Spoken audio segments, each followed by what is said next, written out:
Welcome to the Shaping Portsmouth podcast. Shaping Portsmouth is a collaboration of key Portsmouth businesses, transforming Portsmouth together. Right, welcome to another Shaping Portsmouth podcast with me, CEO Dave Humphries, and today I'm joined by Steve Bailey from Bailey's Buses. Welcome, Steve. Thank you. Good afternoon. And so, obviously the clue's in the name, Yep. Bailey and Bailey's Buses, but what exactly is your role at Bailey's Buses? So I'm responsible for the day-to-day running of the company that Dad started 25 years ago. So you're managing director? Yep, managing director. Yeah. So, family-run business started by your dad, as you say. Yeah. What's the story? How did it come about? How did your dad end up starting Bailey's Buses? So Dad was involved around the area, around the docks many years ago. And in 2000, in August, formed Bailey's Buses Portsmouth Limited, where he was to supply some vehicles to shuttle passengers back and forth off the ferries inside the port. And it steadily grew from there. So, I think there's probably even more of a link back further, isn't there, to the port or the docks and your granddad? There is. So back in the late 70s, it was Grandad that was labour master on the docks. He was responsible for who would work on the day, unloading the freight, and he would pick and choose labour. And he then offered my dad a job. And this was when my mum and dad got married. And Dad became one of the dockers, which the actual place isn't too far from where we work now. Yeah. Yeah. And then subsequently over the period of time, Dad was always very much driven in what he wanted to do, and he had various visions about carrying passengers and worked for various companies, setting up his own businesses. And all of it was always local within the Portsmouth area. So the reputation followed him, and he was always really reliable and had the necessary vehicles in place really quickly to start up Bailey's Buses. And then it just grew from there with the amount of ferries that started coming through and with everybody involved. So it started off just with a couple of buses that he first went and bought for the contract, and it slowly grew from there. And I think I joined in 2003 after I finished with the company that I used to work for that come through again from my granddad, which was Commodore Shipping. Right. So also in the dockyard. Yeah, also in the dockyard. So I think we can guess from this already that you're Portsmouth born and bred. We've got three generations of Baileys linked to the very much to the dockyard already here. Yeah, so very much so. Brought up locally in Somerstown whilst we were working on the dockside, and then moved a couple of times, but not very far. And the work ethic was very much old school, where we would just work, get the job done. I remember at 16 years old standing on top of one of Commodore Shipping's vessels, which was the Island Commodore, on a Christmas Eve at 5 to midnight in the snow. You wouldn't get that nowadays. But yeah, just doing the overtime and to pay my mum and dad the rent. So yeah, you look back, I don't think you really realise until you take time out and have conversations, and you look back to think what things were like all those years ago, and how far and how you've come to where you are now. Yeah, I mean, I've only been in Portsmouth since '92, and the changes since then are quite incredible. But growing up in Somerstown, how How does that compare now, Somerstown today, to what you grew up in? It's obviously at different times. The world spins a different Yeah. way, and you people got different outlooks on life. But very much then, I think everyone looked out for each other. Very much a neighbourhood that would always help each other. Yeah. Really, really interesting when you look back. I think everyone's work ethic back then was the same, and it was that whole generation of being young and the parents being strict and learning your values that would set you up for the rest of your life. But I think there was a couple of times when you just didn't realise that back then as a young kid. But every Sunday, Granddad would take me down to the docks, and I remember 6, 7 years old, dangling off the edge and just fishing all day. And so here I am now, 50 years later, and my office window overlooks where I used to fish on a Sunday afternoon. Nice. So really, it's like full circle. really full circle, and it is interesting.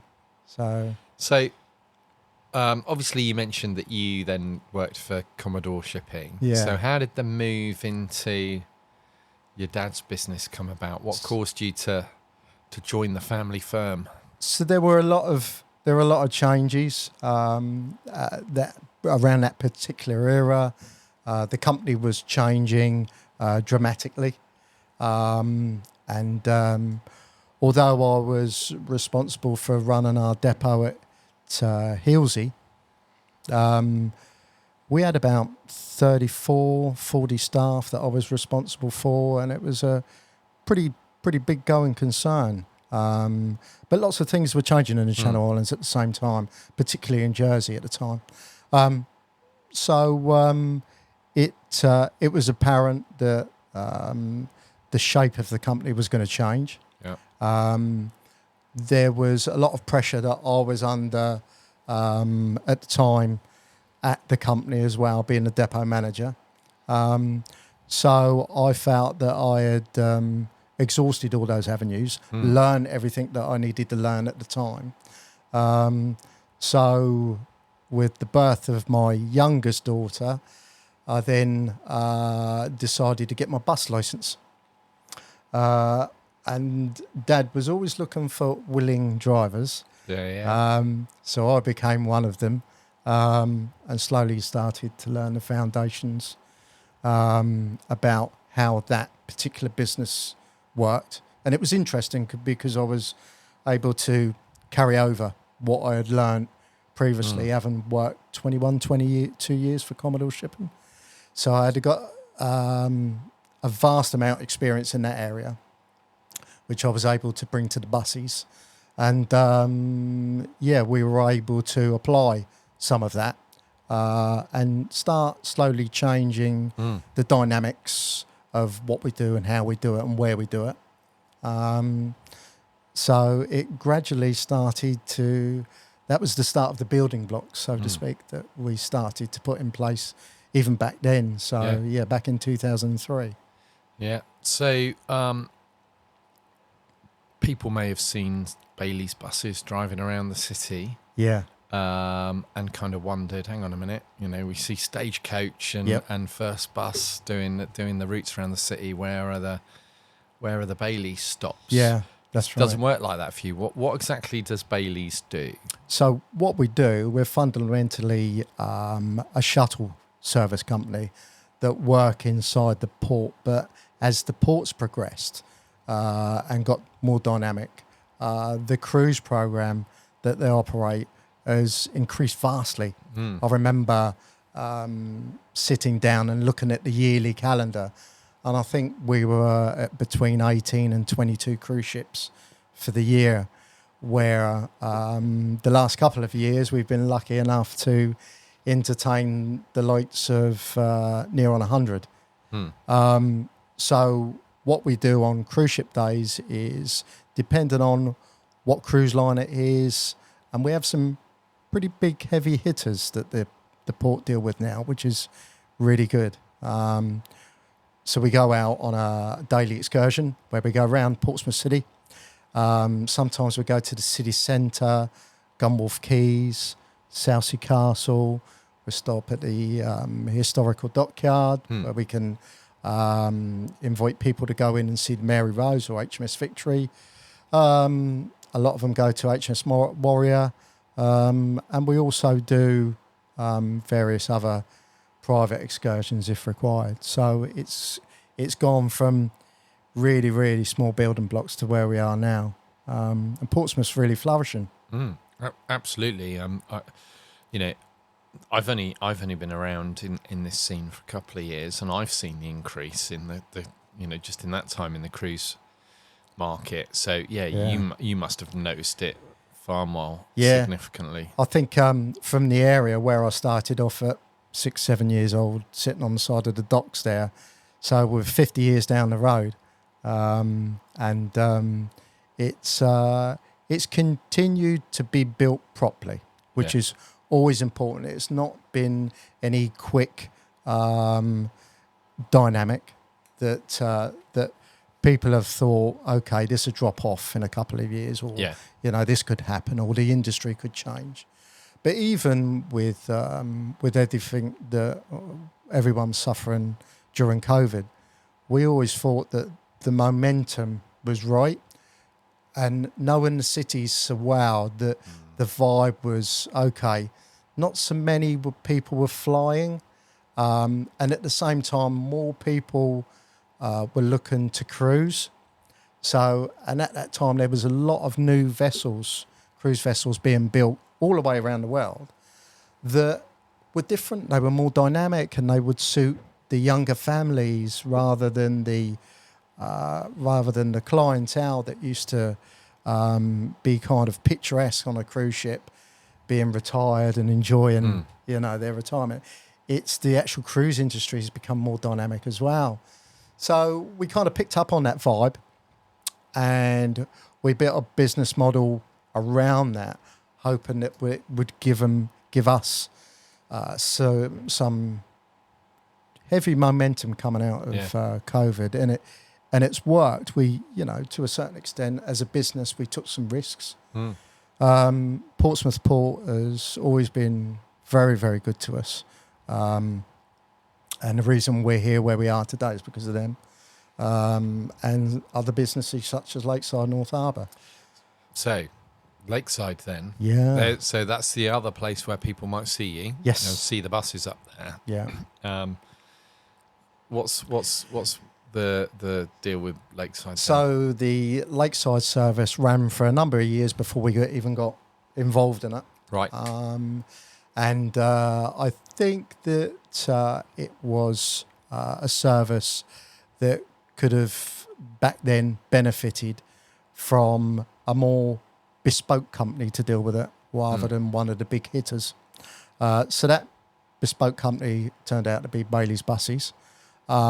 Local, no answering machine on the other end of the phone, just a proper phone call away 24/7. And that's what made us more attractive. Dealing with real people, local people that knew the area inside out. So we were lucky enough to gain that contract 7 years ago. And that slowly built up as well, where we operate one bus locally for bringing staff in. So around the Cosham area, the Cosham High Street, the Lido, we'll bring staff in the morning, take staff home in the evening, 5 days a week. And then Lakeside found that during the course of a couple of years, there was more and more people that were working at Lakeside that were based in places like the Isle of Wight and Gosport.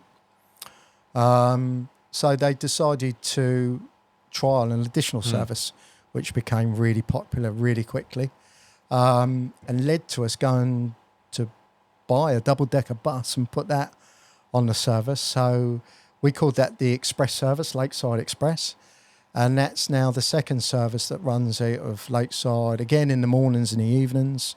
That picks people up from the hovercraft and the hard interchange as well. So people both living on the Isle of Wight and Gosport and the surrounding areas in Southsea are now able to travel into work in the mornings, and we take them home in the evenings as well. So again, really steady building blocks, and it's been good business, very good business. So right at the heart of all of this, we've got a small family-run business that's built itself up. Yeah. Now that in itself's got to come with its challenges. Yeah. But one of the obvious ones, especially I suppose in transport, is the drive towards sustainability and green energy and stuff. Yeah. How does that look for you, sort of moving into the future? How do you deal with that? We were lucky enough, because of the business model, to be able to pick and choose the type of vehicles we buy that suit the requirements of the port and of Lakeside North Harbour. Now, as we've done that, we've gone through various models. The best being what we found is Mercedes-Benz. So vehicles were challenging. They still are. They always will be if you operate a transport company. Euro 6 engines, different types of equipment that they're fitted out with, all that makes them compliant. Any older vehicles, we retrofitted to make those compliant as well. And everything we run is all Euro 6 compliant, with the CAS zone when we enter Portsmouth, because we go through that kind of daily whenever any cruise ships are in. So that's always important. And particularly last year was a really good year for us in the way of testing new equipment. So we were lucky enough to demonstrate a brand new Mercedes-Benz electric bus. So we had that in, and we used that for a couple of weeks last year. It was mainly used around the likes of Virgin Voyages, Brittany Ferries, and Lakeside North Harbour, where we showcased where we are going to be, and how we're going to do it. And in fact, electric vehicles suits our business model better than what we're doing at the moment. So we suffer at the moment with our vehicles where they're stop and start rather than out on the road all day. They have blocked DPF filters and various other issues where they don't get up to temperature, where they need to operate properly.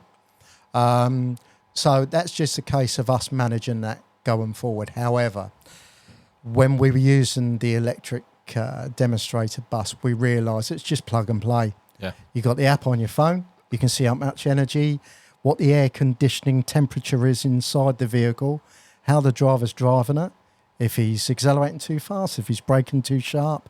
Everything's there on an app. So very much the future for us with vehicles. You become the race controller of a Formula One team. That's with right. all that data. That's right. Watching your drivers from your phone app. Yeah, you're quite right. And it's amazing what you can do. You can just sit there and monitor everything, routes, satellite navigation. The bus does everything for you. So is that the plan moving forward then? Now, that's the plan. Having showcased that, you're looking to bring in more electric vehicles into the fleet. We are. It's been it was great to showcase it to the port and Lakeside North Harbour, where it was received with a real interest. And, I can imagine. And for going forward to be using it in Portsmouth City, it'd be where we need to be as a company. So it's not just about celebrating the 25 years that we've had, is about planning for the next 10, 15 years as well, about what we're going to be using, how we're going to be using it. So really interesting. Yeah, definitely. Really interesting. And of course, with Portsmouth International Port being the most carbon neutral in the world, 2030, yeah. Completely neutral. But yeah, it kind of fits with the ethos of the environment you're working in. So Exactly, yeah. I'm guessing the port are quite keen for you to make that transition. Yeah, we've even got a charge point right outside our office, so we could put the bus there, put it on charge. The ethos that the port have got for where they want to be not only fits in with the carbon neutral side with us, but also matches the investment that they've made with the new cruise terminal as well. To be welcoming the likes of Virgin Voyages, Fred Olsen and Viking, to name but a few of the big, cruise lines that are going to visit Portsmouth. And we're going to get these passengers, and we are doing so now, into the parts of Portsmouth where they can support the local economy and make a real difference. So it's really exciting. And definitely. And I mean, obviously, we run the cruise passenger meet and greet program, so we work quite closely with your team up at the port. Yeah. But your bus service, which the port provides for free to the passengers, so there's no charge to those visiting passengers. That's right, complimentary. Which makes it a real advantage.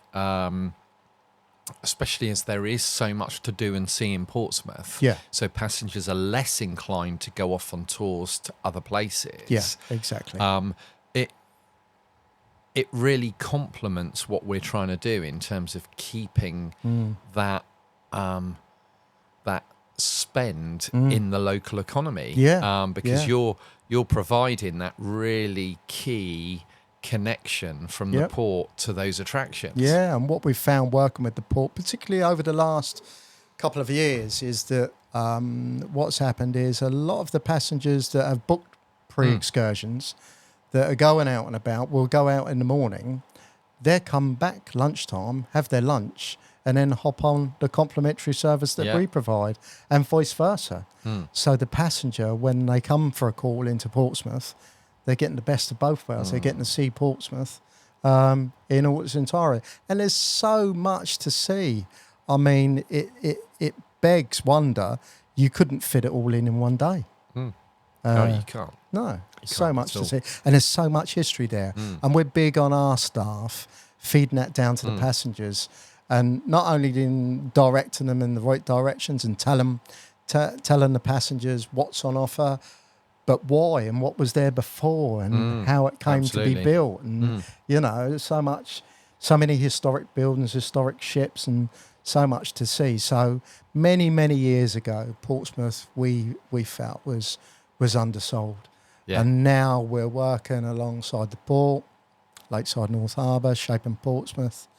And it's just great to see it all starting to become so clear how much we can show people.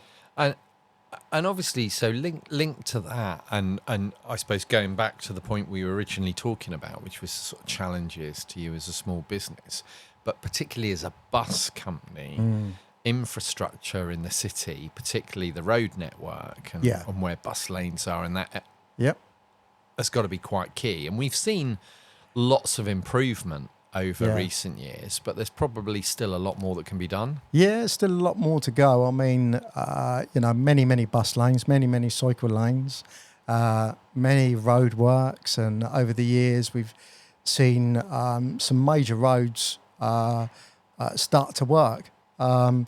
It's made it a lot easier for us, but there's still a long way to go, and I think as we progress going forward, the island's getting no smaller. No.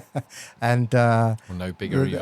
No bigger, So more people using the road in whatever way they do. Very challenging on cruise days, but we have timetables issued so the passengers can see where we're going, when we're calling into, what times we're doing that, and pretty much nearly all of the time we're okay, and there's plenty of room, plenty of scope to give that personal service. Even if we see someone, we've never ever left a passenger behind. Never. I've even gone down in my personal vehicle and picked a passenger up that was due to miss the cruise ship. But I've gone down, picked them up. I said, the port don't know about it. No one knows about it. It's just something we can do. Yeah. And that's what makes us different. Yeah, definitely. That's the advantage of being the size you are and that personal service, isn't it? Yeah. That's why smaller local businesses are sometimes so much better. Yeah. So, I mean, one of the other big challenges for you as an operator must surely be, especially when, a big portion of what you're doing is that port work, is the ad hoc nature of it. Yeah. Because certainly we know from the volunteer rostering that ships can be cancelled at the drop of a hat. Yeah, but sure also can. they turn up at a drop of a hat. You think, how do people not know about this one? But something happens in another port, and suddenly they divert to Portsmouth. That's right. That's right. Weather problems or all sorts. We see passengers turn up completely unexpectedly at times. Yeah. How challenging is that in terms of particularly employing and rostering staff when you don't know that you're going to be able to offer every day of the week or whatever? How difficult does that make it for you?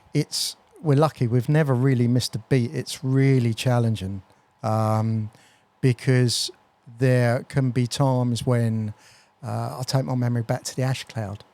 Oh, yeah. That people don't necessarily remember that quickly or weren't around then even. But, all the flights were cancelled. Yeah. And everyone jumped on a ferry. And Portsmouth didn't really know about it until everyone turned up. But we dealt with it. Yeah.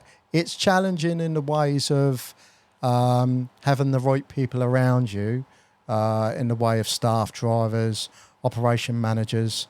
As I say, we're always on the other end of the phone. And we found that every day is different.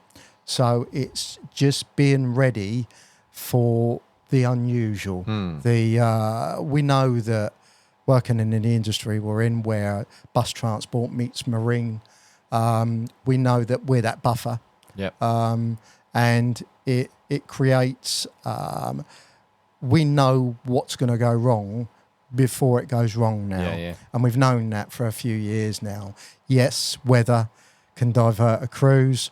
All of a sudden, it's getting those reliable staff members in. A lot of it can be, very, very short notice, as you said. Yeah.